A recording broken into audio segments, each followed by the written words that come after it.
Joyeux Noël tout le monde. Ça fait maintenant 4 mois que j'ai quitté la Thaïlande et il est temps de vous expliquer ce qui s'est réellement passé. Bien sûr, je suis parti pour écrire un bouquin, mais c'est pas la seule raison. Ça évitera les ragots de comptoir et d'autre part, ça permettra peut-être à d'autres de ne pas se faire avoir comme moi. Alors non, je ne suis pas en prison, regardez le temple derrière moi, ça ne ressemble pas vraiment au Bangkok Hilton. Non, Jasmine Village et l'épicerie du Siam ne sont pas en faillite. Non, je n'étais pas en situation irrégulière à cause de ma négligence, de documents manquants ou d'absence de revenus. Simplement, j'ai été victime des agissements d'un escroc nommé Somjet de Phuket Visa Lawyers. Ce cabinet tenait la comptabilité d'une de mes sociétés et renouvelait mon visa et mon work permit tous les ans depuis plusieurs années. Il s'agissait d'un visa conjoint de Thaï qui demande un dossier volumineux et qui est beaucoup plus compliqué à obtenir qu'un visa retraité. Il faut énormément de justificatifs. Justificatifs que le comptable a, justement. En juillet 2020, Somjet m'a affirmé que ce serait plus long que d'ordinaire du fait du Covid. En septembre, sa secrétaire m'a montré sur son téléphone la copie de ce qu'elle prétendait être mon visa. Et elle m'a dit que dès réception du passeport, elle entamerait la procédure de renouvellement du permis de travail. Nous n'avions pas de raison de douter. C'était un peu plus long que d'ordinaire simplement, mais avec le Covid, c'était crédible. En janvier 2021, ma femme, qui est la directrice de mes 2 sociétés, a été convoquée au commissariat de Chalong. On lui reprochait de n'avoir versé au gouvernement ni taxes, ni charges sociales depuis 2 ans. Nous avions des reçus de ce que nous avions payé à Somjet. Cela s'est donc arrangé facilement avec l'administration, mais nous avons dû accepter un échéancier et tout repayer. Comprenant que nous avions affaire à un escroc, nous avons déposé plainte et exigé de récupérer le passeport, mais sans succès.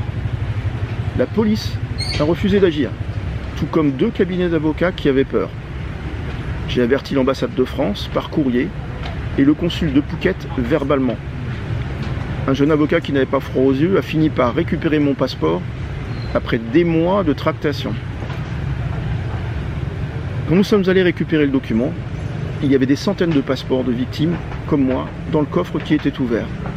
On était déjà au mois de juin 2021 et j'en étais à 1 an d'overstay. Des contacts ont été pris avec l'immigration et un rendez-vous a été fixé en septembre. Une fonctionnaire m'a proposé d'oublier mon overstay en échange de 650 000 bahts, somme qu'évidemment je n'avais pas. Les tentatives de négociation ont encore duré plusieurs mois, sans succès. Note et moi ne sommes jamais restés inactifs durant cette période.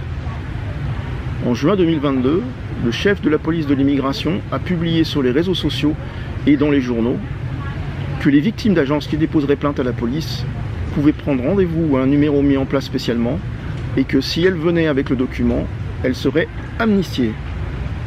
Au fait, il s'agissait d'un piège qui a permis de relever l'identité de toutes les victimes et de récupérer les originaux des plaintes. L'officier qui a reçu ma femme lui a signifié que j'avais 48 heures pour quitter le territoire, mais curieusement, il ne m'a pas arrêté. Lorsque nous avons demandé la copie de la plainte au commissariat de Chalong, quelques jours plus tard, on nous a répondu qu'il n'y avait aucune trace en informatique. Après plusieurs mois de contact avec l'immigration au plus haut niveau, il nous avait été promis une issue favorable à l'affaire, mais avec une condition. Pour se couvrir, les officiers voulaient un courrier de l'ambassade de France. J'ai donc de nouveau écrit à Bangkok, cette fois au consul général. Ma lettre était accompagnée d'un dossier complet qui prouvait mon intégration en Thaïlande. Après plusieurs semaines, j'ai reçu une réponse polie, m'indiquant qu'il me fallait un avocat, ce que je savais déjà, et que l'ambassade ne ferait strictement rien. Nous avons de nouveau déposé plainte. Mais lorsque le nouvel avocat, on a demandé la copie au commissariat, on lui a répondu que nous n'étions jamais venus. Nous avons pu négocier avec l'immigration mon départ volontaire de Thaïlande sans passer par la case prison, avec un bannissement de 5 ans seulement. C'était le 26 août dernier.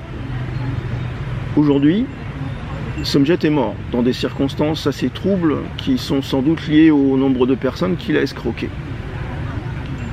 Une procédure est en cours pour faire reconnaître que je suis une victime et me permettre de rentrer. C'est long, c'est très long, mais j'ai bon espoir pour les semaines qui viennent. Voilà, vous savez maintenant l'exacte vérité. Si le sieur Patrick Petit, que je n'ai jamais rencontré, en tout cas pour l'instant, vous affirme au détour d'un comptoir que c'est très rigolo, parce que j'ai pris 10 ans, offrez-lui bien un verre de ma part, vous allez passer un bon moment. Vous verrez, il a une imagination débordante lorsqu'il s'agit de nuire aux autres. Ah, j'oubliais, ni ma femme, ni moi n'avons la moindre intention de vendre notre hôtel. On forme une super équipe, elle à chouchouter les clients et moi à remplir l'établissement à distance. Donc les charognards, ne lui faites plus perdre son temps précieux à demander des visites.